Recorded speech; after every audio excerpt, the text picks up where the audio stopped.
being a yellow jacket has always meant that is to be a creative problem solver, someone who's dedicated to progress and service, to looking at how new solutions, creative technologies can help us live a better life in a better world.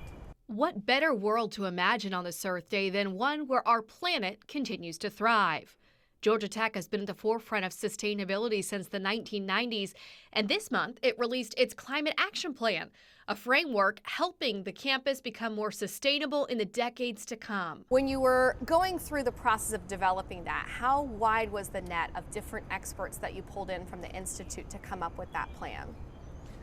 Our Climate Action Plan really embodies the ideas and contributions of almost every stakeholder in our community. We have faculty and staff and students and even outside advisors to tell us what is it that Georgia Tech should do. And what became very clear is, first of all, Georgia Tech, like any organization, we have a role to play. We use energy, we build buildings, we arrange operations. So we have a responsibility to use all of our resources in a responsible, effective way. But beyond that, because of our research and education mission, we have a double or triple responsibility. So one is, how can we align our research to provide new solutions, new technologies to capture carbon from the atmosphere, for example, or to power our economy in more efficient ways, or to provide new sources of renewable energy at affordable prices. So all that is happening on the research, and the plan is a commitment to doing more. But then we also have a commitment to educating new generations of students. We're going to go out there, lead companies, lead organizations, make decisions, and I'm hoping that they will go with the tools to make decisions that make sense for the environment that affects all of us. So we do have a huge role to play, and we're ready to do our part. The plan focuses on 8 areas, from developing cisterns to collect rain and storm runoff to be later used for toilets and irrigations, to becoming net zero and net zero waste campus by 2050.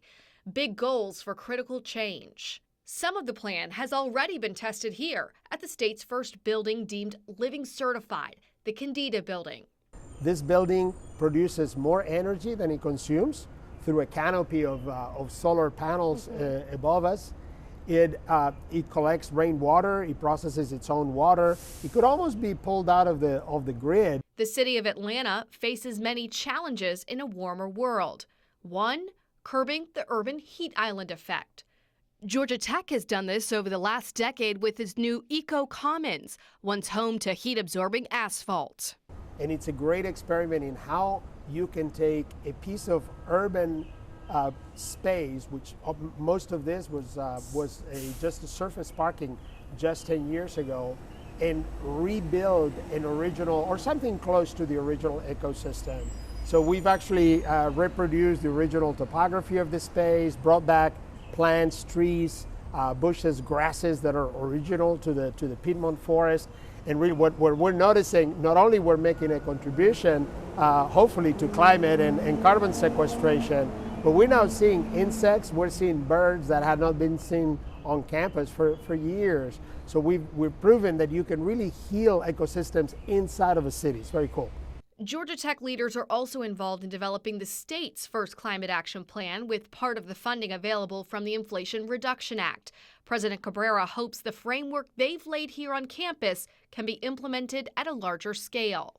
Our hope is that the Georgia Tech case, if you will, becomes a case study, a learning ground for others to follow.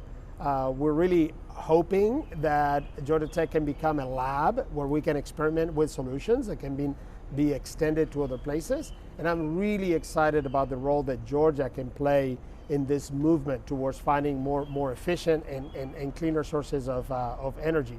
Think about it, we're becoming one of the world hubs in manufacturing electric vehicles. We have some of the biggest leading manufacturers of solar panels on our state. So again, not only we're making contributions to a cleaner, healthier planet, but we're creating jobs and opportunities and economic growth and proving that being careful stewards of the environment is not incompatible with economic growth and opportunity.